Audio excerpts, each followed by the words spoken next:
Setelah berlari kencang, petugas keamanan stasiun Cibatu Garut ini akhirnya berhasil menyelamatkan seorang bocah yang hampir tertabrak kereta. Petugas langsung meraih tubuh mungil sang bocah dan membopongnya menjauh dari rel beberapa detik sebelum kereta api melintas. Aksi heroik petugas keamanan stasiun Cibatu ini viral di media sosial dan mendapat banyak pujian warganet. Dari keterangan pihak KAI, saat itu bocah lolos dari pengawasan orang tua dan bermain-main hingga ke jalur rel kereta api. PT Kereta Api Indonesia Daerah Operasi 2 Bandung mengapresiasi petugas security yang dengan sigap mengamankan anak tersebut dari bahaya. Untuk mencegah terjadinya kecelakaan, PT KAI mengimbau para penumpang untuk selalu mengawasi anaknya agar tidak melewati batas aman dari kereta melintas. Dari Bandung, Jawa Barat, Ervan David, iNews melaporkan. Video amatir merekam kepanikan yang dialami sejumlah penambang pasir di Sungai Aliran Lahar Besuk Lanang, Lumajang, Jawa Timur saat diterjang banjir lahar dingin yang datang tiba-tiba. Sungai Aliran Lahar Besuk Lanang di Desa Supiturang, Pronojiwo, Lumajang meluap dipenuhi air bah bercampur material vulkanik berupa pasir dan batu. Sebuah truk penambang pasir terseret banjir bandang. Beruntung sopir truk berhasil keluar menyelamatkan diri. Sementara dua truk penambang lainnya terjebak aliran banjir bandang yang sangat deras. Banjir lahar dingin ini terjadi setelah kawasan puncak Gunung Semeru diguyur hujan deras selama 4 jam. Berani, kalau banjirnya terlalu besar. Terlalu besar? Ya. Jadi harus memutar atau cari apa? Ya, putar balik mobilnya. Putar balik? Ya, cari lagi, cari arah yang ke bawah. Warga terutama penambang pasir yang beraktivitas di sekitar sungai aliran lahar diminta waspada karena curah hujan di kawasan puncak Gunung Semeru masih tinggi yang sewaktu-waktu bisa memicu banjir lahar dingin. Dari Lumajang, Jawa Timur, Yayan Nugroho, iNews melaporkan. Pemirsa, detik-detik sebuah jembatan ambruk di Desa Pengadekan, Tangerang, Banten terekam kamera warga. Jembatan tiba-tiba ambruk beberapa saat setelah dilintasi sejumlah kendaraan.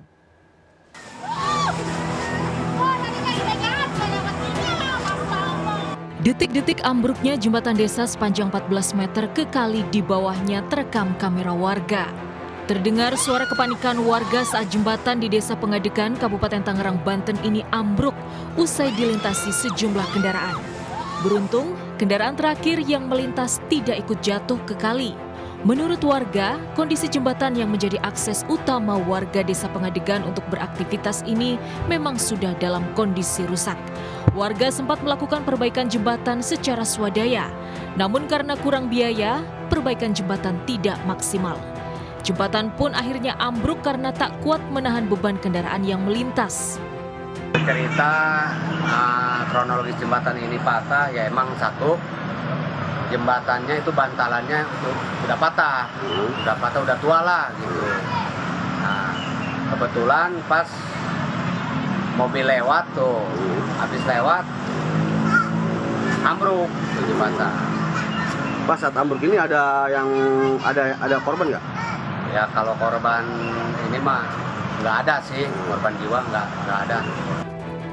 Akibat ambruknya jembatan, warga harus mencari jalan alternatif yang lebih jauh untuk beraktivitas. Warga berharap instansi terkait dapat memperbaiki jembatan sehingga aktivitas warga kembali berjalan normal. Dari Kabupaten Tangerang, Banten, Aimarani, iNews melaporkan.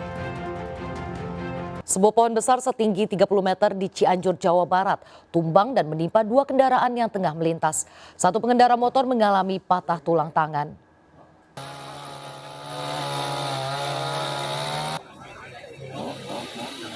Petugas berjibaku mengevakuasi batang pohon mahoni setinggi 30 meter yang tumbang di Jalan Raya Puncak Ciloto, Cianjur, Jawa Barat. Pohon tumbang terjadi pada Jumat malam saat hujan deras di kawasan tersebut. Batang pohon besar menimpa sebuah sepeda motor dan minibus yang tengah melintas. Akibatnya pengendara sepeda motor mengalami patah tulang tangan dan langsung dilarikan ke rumah sakit. Menurut warga, pohon mahoni berusia puluhan tahun ini memang sudah tua dan lapuk, namun tidak kunjung ditebang oleh dinas dan pemerintah setempat.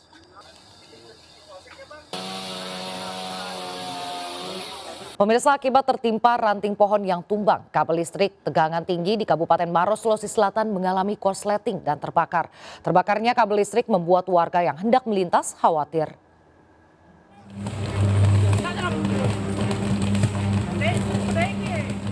Dalam rekaman video amatir, api muncul dari kabel listrik tegangan tinggi di Jalan Desa Padailo, Malawa, Maros, Sulawesi Selatan. Api ini muncul setelah kabel listrik tertimpa ranting pohon yang tumbang. Percikan api akibat korsleting listrik ini terjadi sekitar 1 menit, membuat warga yang akan melintas khawatir. Seorang pengendara motor bahkan terjatuh saat hendak putar balik. Pohon yang tumbang berada di pinggir tebing longsor di Jalan Poros Desa Padailo atau jalan penghubung antara Kabupaten Maros dan Kabupaten Bone. Pasca kejadian korsleting kabel listrik, petugas menutup jalan dan mengalihkan lalu lintas ke jalur alternatif. Pohon tersebut terjatuh karena dari atas tebing sehingga menutupi badan jalan dan rantingnya mengenai tiang listrik lalu mengena kepada kabel yang bertegangan tinggi. Sehari sebelumnya tebing setinggi 50 meter di Jalan Desa Padailo ini longsor usai diguyur hujan deras. Proses evakuasi material longsor untuk membuka akses jalan berlangsung sekitar 15 jam. Dari Kabupaten Maros, Sulawesi Selatan, Wahyu Ruslan, iNews melaporkan. Sementara itu pemirsa, salah satu penumpang yang selamat menceritakan truk maut yang menewaskan 5 orang ternyata sempat rusak sebelum diberangkatkan. Sopir truk memperbaiki sendiri truknya selama 1 jam hingga akhirnya memaksa berangkat dengan mengangkut 30 orang peziarah. Biasanya berdiri, terus anak-anaknya berdiri, itu pas kejadian menjadi pada duduk semua. Istirahat mungkin ya Bu kalau udah malam gitu. Habis pengajian. Dari mana Bu pengajian? Cianjur. Iya, Jalan Cagak. Itu mobilnya oleng Bu gitu? Iya, oleng. Kebalik sampai kebalik. Terus berdiri lagi gitu si mobilnya. Iya. Sebelum sampai di lokasi itu memang ini dari sini juga udah itu apa namanya udah mau rusak. Pas udah langsung datang langsung dibenerin si remnya. Datang ke Cianjur kan Iya. gitu. Ada 1 jam. Pemirsa, seorang pria anak asisten rumah tangga di Palmerah, Jakarta Barat nekat mencuri mobil milik majikannya. Pelaku menggandakan kunci rumah dan membawa mobil beserta surat-surat kendaraan saat sang majikan tidak berada di rumah.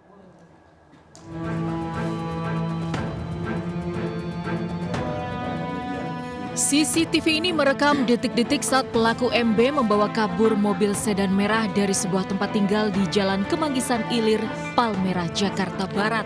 Pelaku merupakan anak seorang ART yang bekerja di rumah tersebut. Sebelumnya pelaku menduplikat kunci rumah dan kunci pagar. Saat kondisi sepi, pelaku mengambil kunci mobil dan surat-surat kendaraan, lalu kabur membawa mobil sang majikan. Atas laporan pemilik mobil, kurang dari 24 jam pelaku berhasil ditangkap di kawasan Kebon Jeruk, Jakarta Barat. Tergiur mobil bagus, kebetulan udah bisa dikuasain karena kunci digandakan itu udah bisa dikuasain. Nah, mungkin kalau dijual segitu juga udah lumayan. Pelaku diancam pasal KUHP tentang pencurian dan ancaman 7 tahun penjara. Dari Jakarta, Rizky Volupi, iNews melaporkan. Pemirsa, juru bicara tim pemenangan Ganjar Mahfud, Aiman Wicaksono, diperiksa selama 12 jam di Polda Metro Jaya. Aiman diperiksa terkait pernyataannya yang menyatakan ketidaknetralan aparat polisi dalam Pilpres 2024.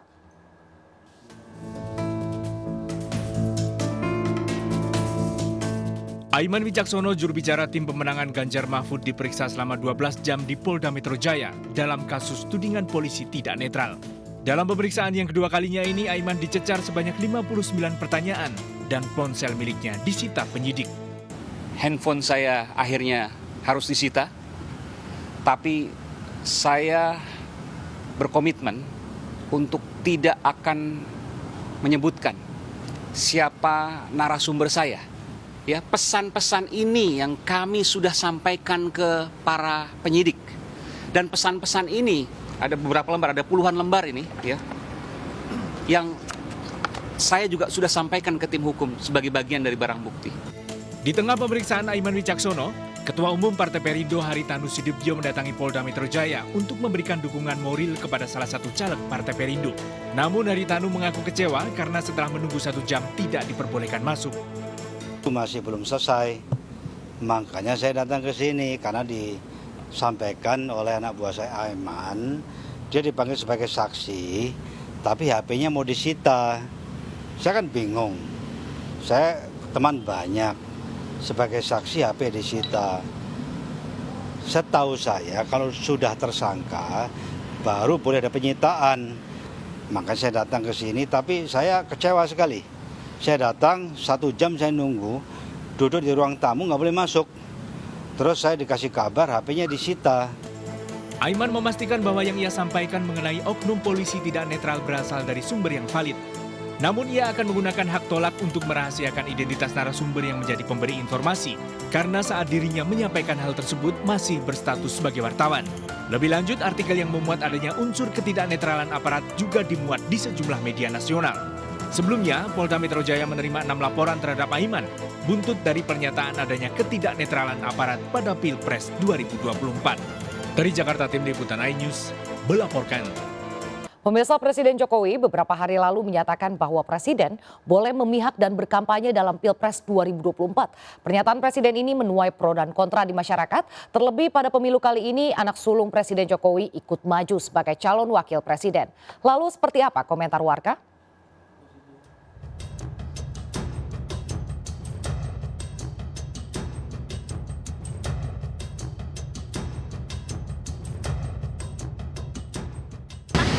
Selama itu ada undang-undang dan tidak menyalahi, ya sah saja seperti itu.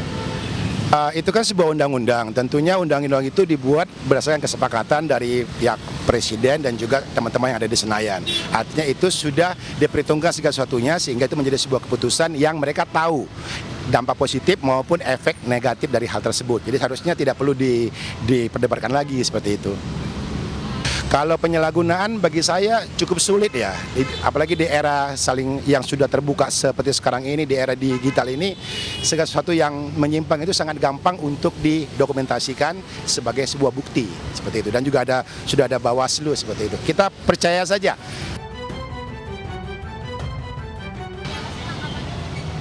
Penangkapan saya ya nggak baik lah untuk kedepannya seperti itu.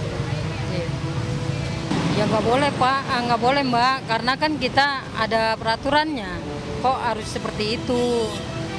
Kan namanya rakyat kan mau pilih yang terbaik buat presidennya, bukannya buat milih presiden yang suka-suka.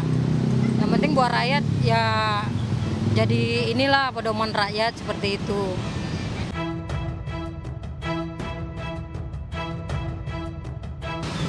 Kalau saya kira ya wajar saja sih, wajar saja. Tapi ya selama dia tidak menggunakan fasilitas-fasilitas negara, selama dia tidak mencoba menggunakan forum-forum resmi negara dalam mempengaruhi masyarakat. Ya selama itu di luar jam kerja ya wajar-wajar saja.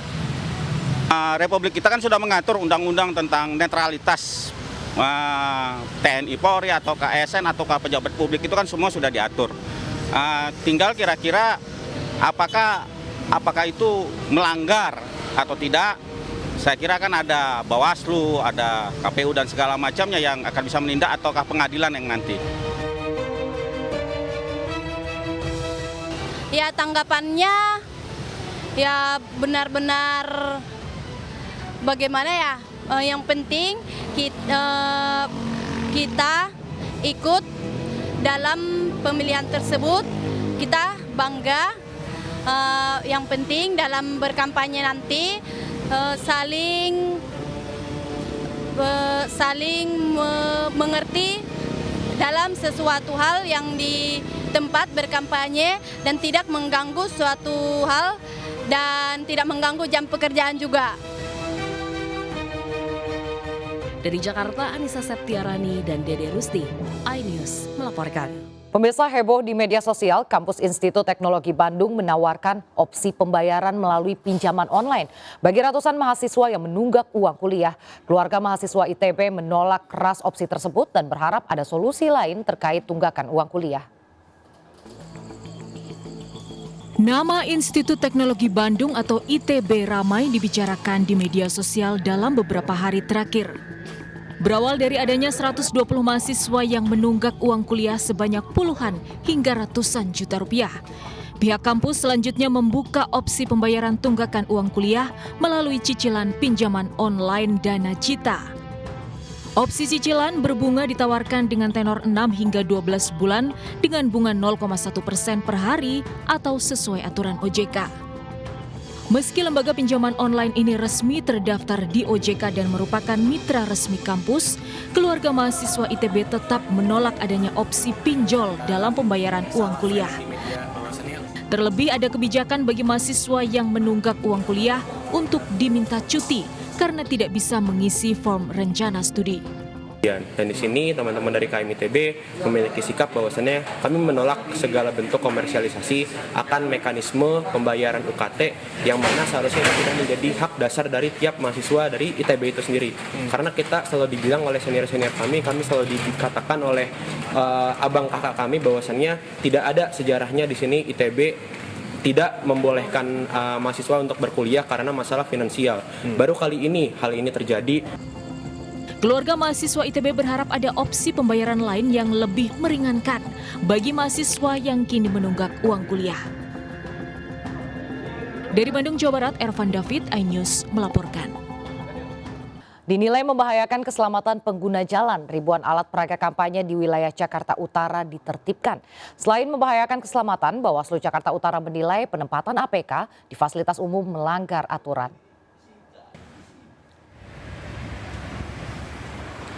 Bersama petugas Satpol PP, Bawaslu Jakarta Utara mencopot baliho, reklame, dan poster caleg maupun partai peserta pemilu di sepanjang jalan layang atau flyover Ancol Kemayoran. Seluruh APK yang diikat pada pagar pembatas flyover langsung dicopot.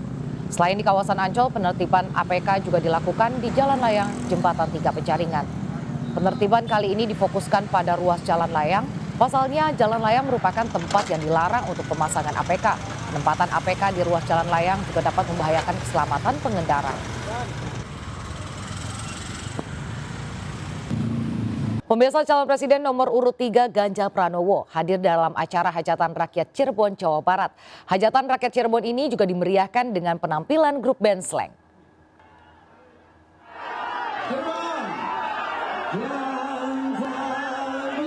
Kehadiran Ganjar disambut ribuan pendukungnya yang telah memadati Stadion Bima Kesambi Cirebon. Warga Cirebon telah menunggu sejak pagi untuk melihat secara langsung sosok calon presiden dukungan mereka.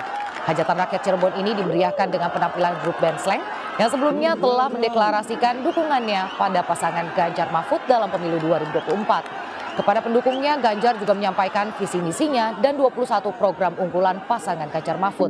Hadir dalam acara ini Yeni Wahid dan para kader-kader partai pengusung pasangan Ganjar Mahfud. Buat pemegang amanat supaya tidak mengingkari janji. Sementara itu, istri Capres nomor urut 3 Ganjar Pranowo, Siti Atiko Supriyati, melanjutkan safari kampanye di Jawa Timur dengan mengunjungi pabrik coklat di Kampung Coklat Blitar pada Sabtu pagi. Kedatangan Atiko untuk melihat langsung usaha pembuatan coklat yang menjadi salah satu cemilan favorit masyarakat Indonesia. Atiko juga sempat mencicipi coklat fondue yang masih hangat. Dalam kesempatan ini, Atiko juga berdialog dengan pemilik pabrik soal pentingnya wirausaha sebagai langkah nyata membuka lapangan kerja. Juga bagaimana sebuah komoditas oleh-oleh bisa mendorong pariwisata di daerah, khususnya Blitar.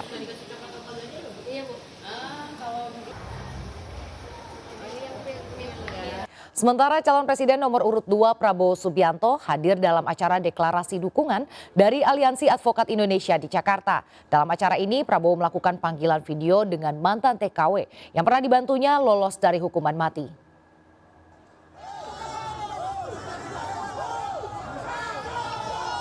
Kedatangan Prabowo disambut ribuan advokat yang tergabung dalam Aliansi Advokat Indonesia di Balai Kartini, Jakarta. Prabowo datang untuk deklarasi dukungan oleh Aliansi Advokat Indonesia. Deklarasi dukungan untuk pasangan Prabowo Gibran pada Pilpres 2024 mendatang dipimpin oleh Otto Hasibuan yang menyatakan dukungan kepada Prabowo Gibran dilatar belakangi rekam jejak Prabowo. Dalam kesempatan ini Prabowo mendapat tamu istimewa, yaitu mantan tenaga migran asal NTT yang dulu pernah dibantu oleh Prabowo sehingga lolos dari hukuman mati di Malaysia. Kita berpikir dengan jernih, dengan akal sehat. Pemirsa, melihat keindahan Gunung Anak Rakatau dari ketinggian 600 kaki atau sekitar 200 meter di atas laut tentu menjadi pemandangan menakjubkan. Anda bisa menikmatinya dari atas pesawat Cessna yang disewa khusus seharga 10 juta per paket. Seperti apa keseruannya? Berikut liputannya.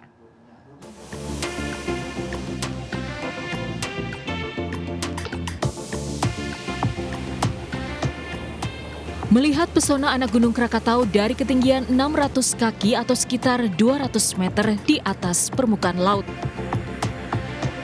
Dari atas pesawat juga terlihat hamparan daratan dan perairan biru Tanjung Lesung nan eksotis.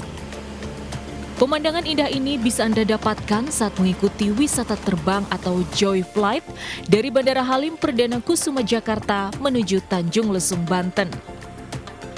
Memiliki Bandara Salaka Nagara sejak 2021, kawasan ekonomi khusus Tanjung Lesung ramai jadi tujuan wisatawan. Dengan menggunakan pesawat Cessna, para pelancong bisa tiba di Tanjung Lesung hanya dalam waktu 45 menit saja atau jauh lebih singkat daripada jalan darat yang memakan waktu 3 hingga 4 jam dari Jakarta. Soalnya kalau kita melalui jalan darat, saya juga pernah ke Tanjung Lesung menggunakan fasilitas mobil, gitu kita dapat ditempuh kurang lebih 3 jam dari Jakarta ke Tanjung Lesung. Berarti lebih cepat ya? Iya, jadi kalau kita naik pesawat kita bisa lebih cepat nyampe sini dan kita bisa lebih banyak berliburan di Tanjung Lesung, menghabiskan waktu untuk bermain di pantai, terus kita bisa main-main dengan fasilitas yang ada disediakan Tanjung Lesung. Perjalanannya pagi hari tadi cuacanya sangat bagus, visualnya juga oke, sehingga kita bisa langsung direct ke Tanjung Lesung dengan membawa 2 penumpang. Untuk menikmati wisata Joy Flight dengan pesawat Cessna tipe 172 berkapasitas 3 penumpang, pengelola membandrol seharga Rp10 juta per 1 kali penerbangan. Tertarik mencoba? Dari Pandeglang, Banten, Iskandar Nasution, iNews melaporkan. Pemirsa, caleg Partai Perindo di Surabaya, Jawa Timur punya kegiatan unik untuk mensosialisasikan diri dan program partai kepada masyarakat. Warga diajak untuk mengikuti pengobatan tradisional gratis dengan pijat refleksi dan bekam gratis.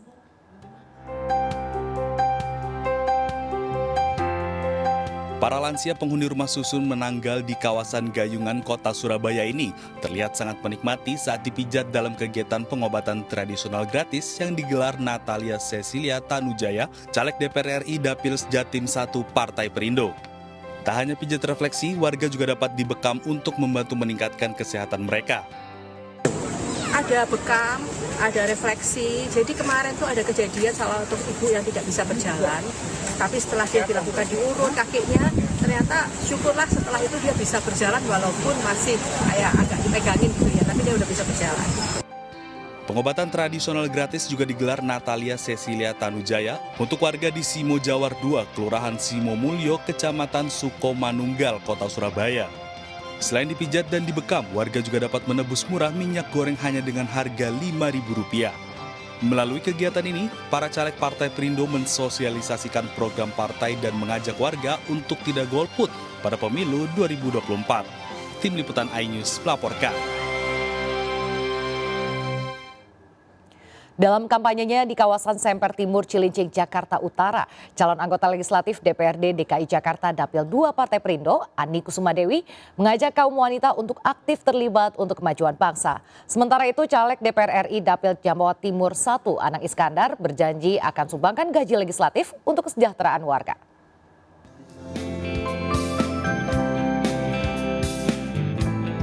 Caleg DPRD DKI Jakarta Dapil 2 Partai Perindo Ani Kusumadewi menggelar pasar murah minyak goreng di kawasan Semper Timur, Cilincing, Jakarta Utara.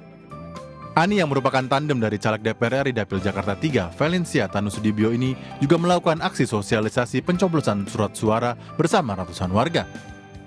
Luar biasa ya, kebetulan saya ini tandem dengan Ibu Valencia dan kita ingin mengajak semua perempuan ini untuk terlibat aktif untuk bagaimana bisa memajukan masyarakat dan mensejahterakan bersama-sama. Alhamdulillah sih Pak, membantu. Terus karena program-programnya yang terutama sembako murah tuh Pak. Sementara itu, caleg DPR di Dapil Jawa Timur 1 dari Partai Perindo Anang Iskandar mengajak warga menggunakan hak pilihnya pada 14 Februari mendatang. Anang bersama caleg DPRD Kabupaten Sidoarjo, Oki Pujo Isnanto, juga menggelar bazar minyak goreng murah di Desa Cangkring Krembung, Sidoarjo, Jawa Timur. Senang ya, 5.000. Menang.